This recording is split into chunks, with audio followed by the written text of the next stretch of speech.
오늘도 주 안에서 평안한 하루가 되기를 축복합니다. 갈라디아서가 내용상 참 딱딱합니다. 오늘 전체 주제는 사실 오래된 미래, 이런 표현 들어보셨나요? 오래된 미래. 이런 책 제목이 있어요. 기독교 내용과는 좀 무관한 책인데 마치 오늘 내용을 읽다 보면 오래된 미래에 관한 설명 같아요. 여러분 생각에 오래된 미래라는 이 표현을 딱 두 글자로 정의한다면 어떻게 정의해야 할까요? 오래된 미래. 오늘 성경에 답을 다 주었죠. 약속이니까 과거, 오래된 일일 게고 또 아직 이루어지지 않았으니까 약속이겠죠.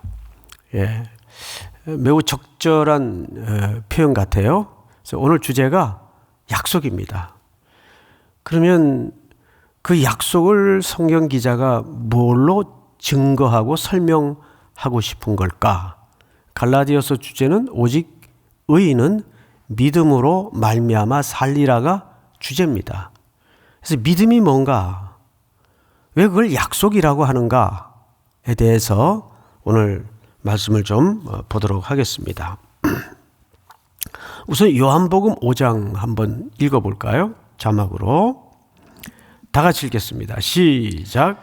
너희가 성경에서 영생을 얻는 줄 생각하고 성경을 연구하거니와 이 성경이 곧 내게 대하여 증언하는 것이니라. 네, 잊어버리지 마세요.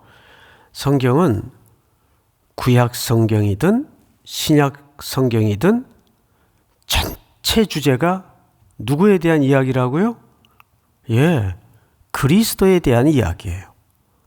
아담 안에도 그리스도의 이야기가 있고 아브람 안에도 그리스도에 대한 이야기를 하는 거예요. 모세를 통해서도 그리스도에 대한 이야기를 하는 거예요. 다윗을 통해서도 그리스도에 대한 이야기를 하는 거예요. 믿습니까? 그러니까 성경은 일관되게 큰 줄거리가 그리스도를, 그래서 그 프레임을 떠나서는 성경은 설명도 해석도 할 수가 없습니다. 여러분 비행기 타보셨잖아요. 우리 선교 다닐 때 비행기 타죠. 요즘은 비행기 탈 일이 별로 없죠. 비행기에서 지구를 보는 것하고 저 대기권을 벗어난 우주선에서 지구를 보는 거하고 같을까요? 다를까요? 다릅니다. 여러분 우주선 혹시 타보셨나요? 못 타봤죠? 저도 못 타봤는데 타본 사람들의 글을 읽어봤어요. 우주선 타본 사람들이 나는 못 탔어도 있을까요? 없을까요? 당연히 있죠.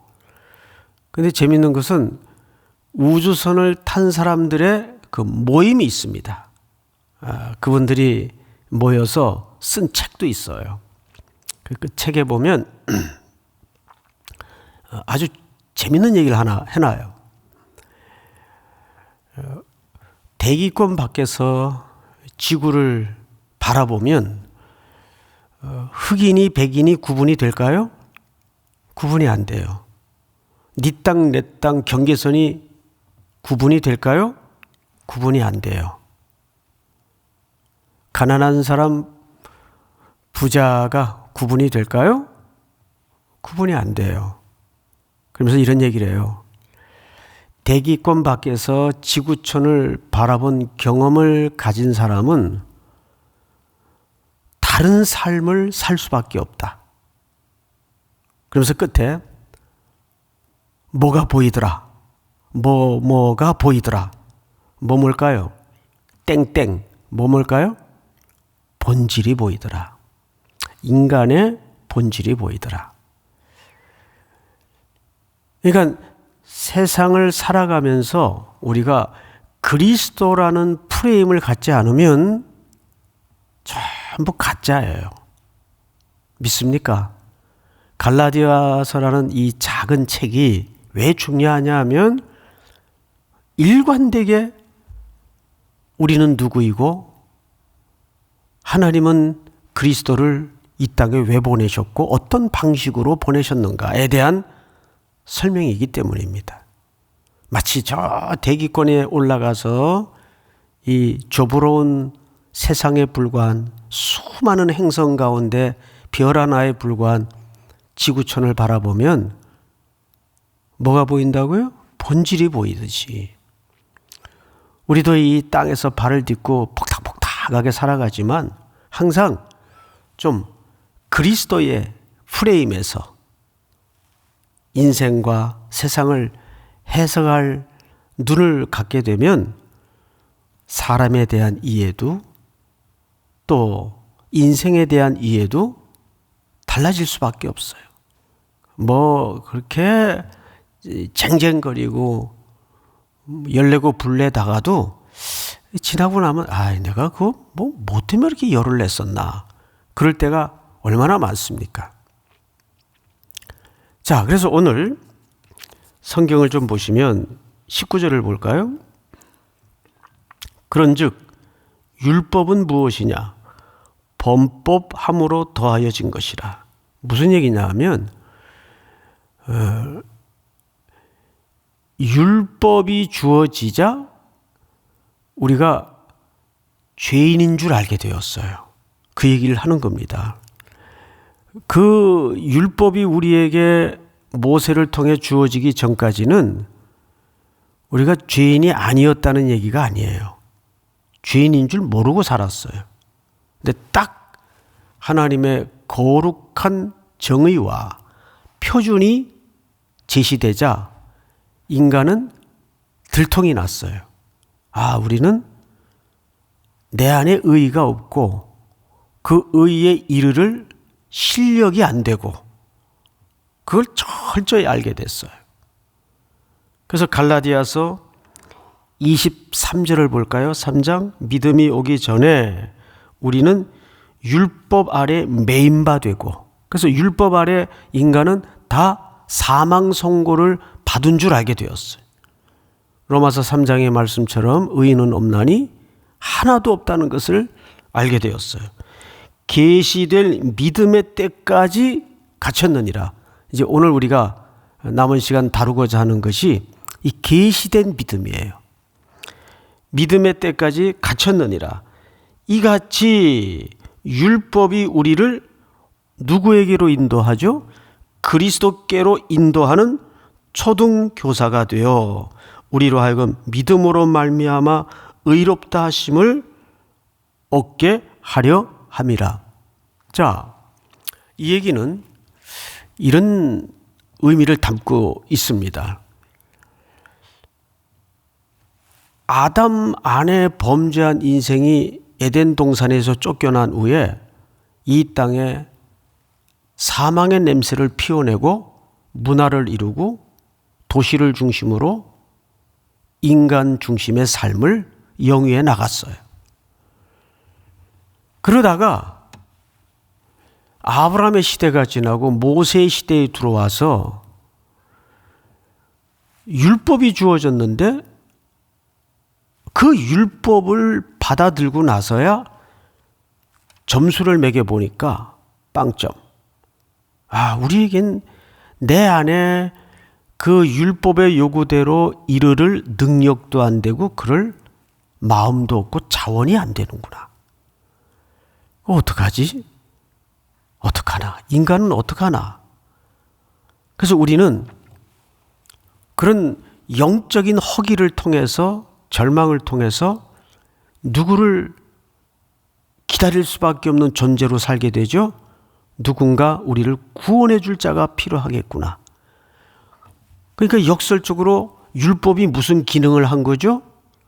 우리를 자동적으로 그리스도를 바라보게 만드는 역할을 한 것이 뭐죠?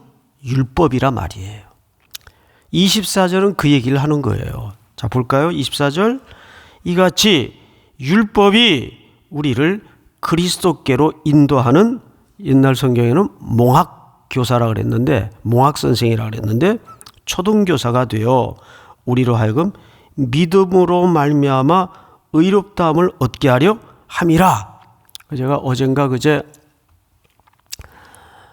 이런 말씀을 드렸죠. 우리가 믿었기 때문에 의롭게 된 게 아니라 그랬어요. 그 믿음이 조건으로 들어와서는 안 돼요. 믿음은 그대로 선물이에요. 지금 갈라디아 교회의 문제가 무슨 문제였어요? 믿음 플러스 할례가 문제였어요. 그렇죠? 그래서 이 사도 바울이 구약에 인물 하나를 증거를 대요. 그 인물이 아브라함입니다. 자, 아브라함의 이야기를 좀 우리가 읽도록 하겠습니다. 창세기 15장을 보시면 이렇게 돼 있어요. 이후에 여호와의 말씀이 환상 중에 아브라함에게 임하여 이르시되 아브라함아 두려워하지 말라. 나는 네 방패요 너희 지극히 큰 상급이니라 그랬어요. 요 15장 앞에 무슨 사건이 있었는가 하면 아브라함의 집에 전쟁이 일어나요. 그 당시 전쟁이래야 오늘날 같은 그런 규모의 전쟁은 아닐 거고 부족 간의 싸움 정도로 보시면 딱 맞습니다. 조카가 다 털리고 붙잡혀갔다는 소식을 듣고 집에 길리운 318명의 가신 병사들을 데리고 그 국의 부족이 엉켜 전쟁을 벌이고 있는 소돔과 고모라 쪽으로 출동을 하죠. 그래서 다 찾아옵니다. 전리품을 챙겨가지고 다 물리치고 다 찾아와요. 찾아왔는데 15장 1절을 보니까 이후에, 바로 그 전쟁 이후에 그 말이에요. 여호와의 말씀이 환상 중에 아브라함에게 임하여 이르시되 아브라함아 두려워하지 말라 그랬어요. 그러면 여기서 우리 생각에 아브라함이 왜 뜬금없이 두려워하고 있었고 하나님은 어떤 두려움을 지적해서 하시는 말씀일까? 이 아브라함의 두려움의 정체를 아셔야 돼요. 왜 두려워했을까요? 그 뒤에 나오죠. 나는 너의 뭐요? 방패요. 이 방패는 밥하는 데 쓰는 도구입니까? 전쟁하는 데 쓰는 도구입니까? 전쟁하는 데 쓰는 도구란 말이에요. 그러면 지금 아브라함의 두려움의 실체가 살포시 드러나요. 아브라함이 다 전리품을 챙기고 회복하고 빼앗고 돌아와서 있긴 하지만 아브라함에게 결정적으로 후손이 없어요. 그 당시 부자의 개념, 강한 부족의 개념은 자손과 후손이 많은 거예요. 근데 이때까지 후손이 없어요. 그 아브라함 마음속에 자연적으로 이 천착해 있던 두려움의 실체는 보복에 대한 일단 두려움이에요. 나는 아무 식솔도 없는데, 집안에 종들밖에 없는데 어떡하나 보복을 당하면 어떡하지? 그 우리 집안은 멸절되는 건 아닐까?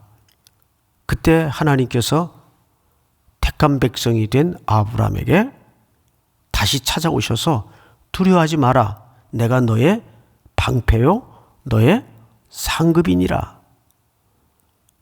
다음 절을 볼까요? 다 같이 한번 읽겠습니다. 시작. 아브라함이 이르되 주 여호와여 무엇을 내게 주시려 하나이까? 나는 자식이 없사오니 나의 상속자는 이 다메섹 사람 엘리에셀이니이다. 바로 아브라함의 두려움의 정체가 고백되어지죠. 나는 누가 공격해 와도 후손들이 없지 않습니까? 그러니까 나의 상속자는 집에서 키운 이 종으로 하겠습니다. 그러자 3절에 아브라함이 또 이르되 주께서 내게 뭐를 주지 아니하셨으니 씨, 자손, 씨를 주지 아니하셨으니 내 집에서 길린 자가 내 상속자가 될 것이니이다. 다음 절. 이제 하나님 말씀 대답이에요. 다 같이 시작. 여호와의 말씀이 그에게 임하여 이르시되 그 사람이 내 상속자가 아니라 내 몸에서 날 자가 내 상속자가 되리라 하시고. 네. 하나님이 단호하게 그 사람은 네 씨가 아니다. 네 몸에서 날 자라야 네 상속자가 될 것이다. 전부 이 씨가 복수로 돼 있질 않고 단수로 돼 있어요. 오직 한 분을 가리켜야 하기 때문입니다. 다음 절을 볼까요?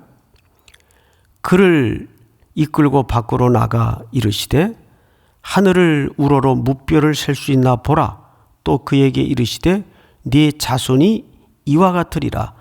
아브라함이 여호와를 어떻게 했으니 믿으니 여호와께서 이를 그의 뭐로 여기시고, 이게 갈라디아서의 주제예요. 믿으니 그의 의로 여겨주셨어요. 자, 그러면 여기에서 아브라함이 이를 믿으니 그의 의로 여겼다는 말은 아브라함의 믿음을 얘기할까요? 하나님의 설득을 얘기할까요? 여기 아브라함의 믿음이에요? 대화를 보니까 하나님의 설득입니까? 하나님의 약속이고 하나님의 설득이에요.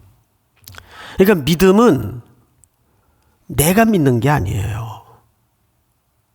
우리는 믿고 자시고 할 능력이 없었어요. 그러니까 믿음은 아브라함이 그런데도 불구하고 믿음의 조상이라고 칭했던 것은 믿음이 좋아서 믿음의 조상이 아니고 믿음이 얼마나 하나님의 홀로 하시는 은혜요 선물인가를 가장 잘 설명해낼 수 있는 자료이기 때문에 믿음의 조상이라고 말하는 겁니다.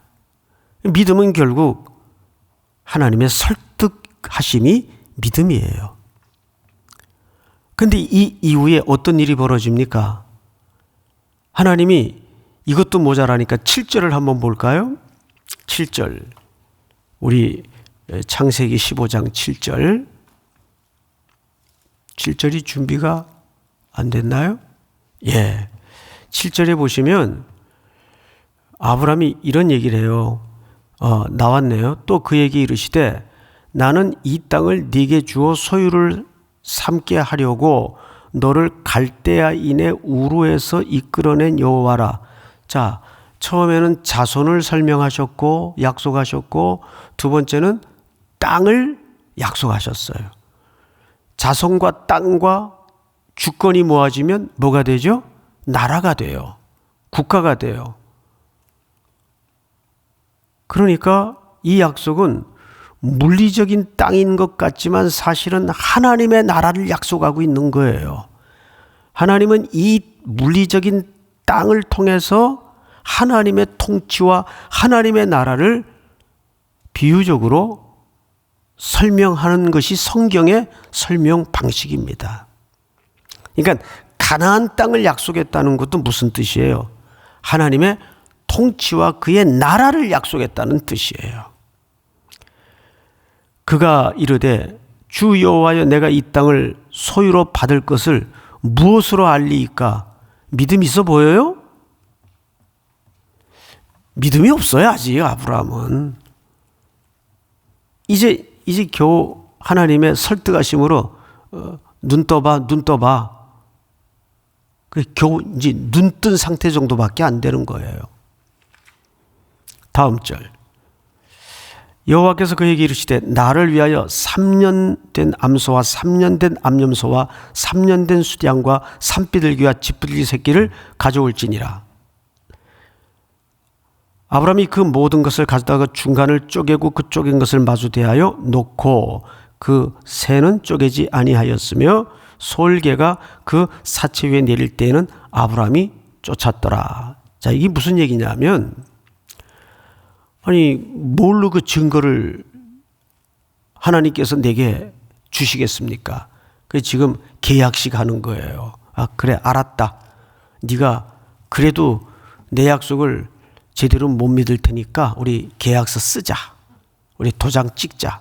이 계약서를 지금 이 유명한 아브라함과 하나님 사이의 언약식이에요. 계약을 하는 거예요. 다음 절 볼까요? 해질 때에 아브라함에게 깊은 잠이 임하고 큰 흑암과 두려움이 그에게 임하였더니 여호와께서 아브라함에게 이르시되 너는 반드시 알라 네 자손이 이방에서 객이 되어 그들을 섬기겠고 그들은 400년 동안 네 자손을 괴롭히리니. 애굽의 노예 생활을 예견하고 있죠. 다음 절 그들이 섬기는 나라를 내가 징벌할지며 그 후에 네 자손이 큰 재물을 이끌고 나오리라. 너는 장수하다가 평안히 조상에게로 돌아가 장사될 것이요. 다음 절 다 같이 시작. 내 자손은 4대 만에 이 땅으로 돌아오리니 이는 아모리 족속의 죄악이 아직 가득 차지 아니함이라 하시니니. 다음 절 해가 져서 어두울 때에 연기나는 화로가 보이며 타는 횃불이 쪼갠 고기 사이로 지나가더라.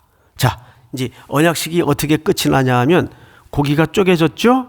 그리고 그 사이로 타는 횃불이 지나가요. 그러면 이게 무슨 뜻이죠? 쪼개진 고기 사이로 타는 횃불이 지나가요. 무슨 뜻일까요? 이것은 쪼개어졌으니 둘이 된 거죠. 이런 뜻입니다. 하나님이 너든지 나든지 이 약속을 깨면 타는 횃불이 사이로 지나갔다는 것은 완전한 죽음, 완전한 분리를 얘기합니다. 근데 이 약속을 누가 깨죠? 아브라함이 깨요. 바로 16장에 이스마엘 얘기가 나오잖아요. 그래도 집에 자손이 생기지 않으니까 어떤 일을 저지릅니까? 아내의 이야기에 그냥 넘어가 가지고 그만 여종 하갈을 드립니다. 그 인간의 열심이라는 게 늘 그래요. 여종 하갈을 집에 들여서 덜커덕 이스마엘을 낳아요. 그 이스마엘을 낳은 이후에 하나님께서 13년 동안 침묵하십니다.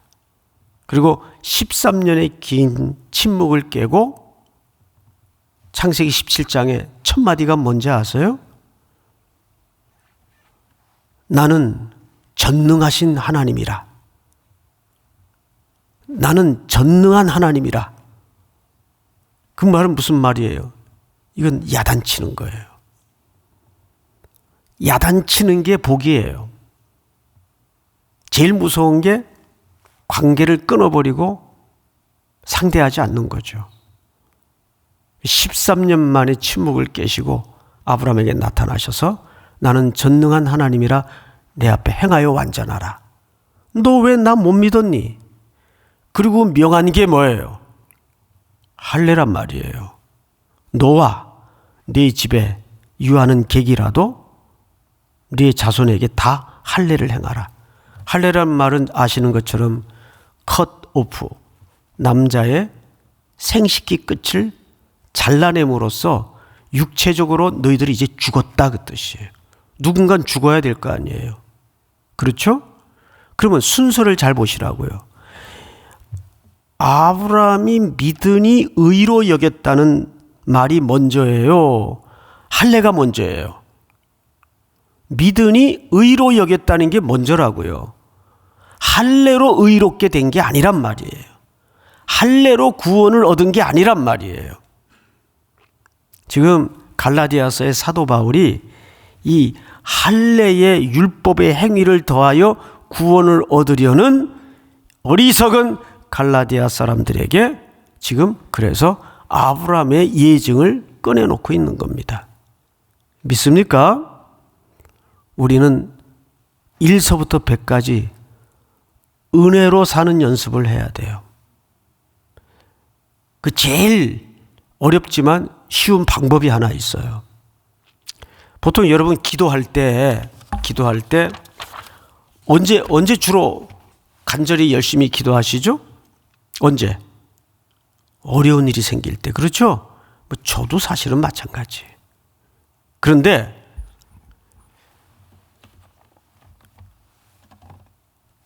기도 안 해도 저절로 되어지는 쉬운 일들, 그걸 기도할 수 있을 때 은혜로 사는 사람들이에요. 쉬운 일은 기도들 안 해요. 이거야 뭐 저절로 되어질 건데 뭐. 정말 그런가요? 그 생각이 틀린 생각입니다. 제가 이 본문을 읽다가 그렇구나. 뻔한 거, 쉬운 것도 기도해야 되겠다. 그러니까 성도는 그걸 일상에서 훈련받아야 돼. 정말 은혜로 사는 게 뻔한 것도 기도해야 되겠다. 따라서 하십시다. 뻔한 것도 뻔한 것도 기도하자. 오늘도 뻔한 기도를 열심히 하나님 앞에 부르짖다가 승리하는 은혜로만 하루를 시작하는 복이 있기를 축복합니다. 우리 다 같이 통성으로 소리내어 기도하시다가 일어서시기 바랍니다. 오늘 주신 말씀 붙들고 쉬운 것도 뻔한 것도 기도하는 성도가 되게 하시고 1서부터 100까지 은혜로만 걷는 우리의 행보가 될 수 있도록 자비를 베풀어 주시고 늘 가난한 마음으로 살게 하여 주시옵소서. 우리 다 같이 소리내어 통성으로 기도하시다가 일어서는 아침이 되기를 바랍니다. 기도하겠습니다. 사랑하시는 하나님 아버지 감사합니다.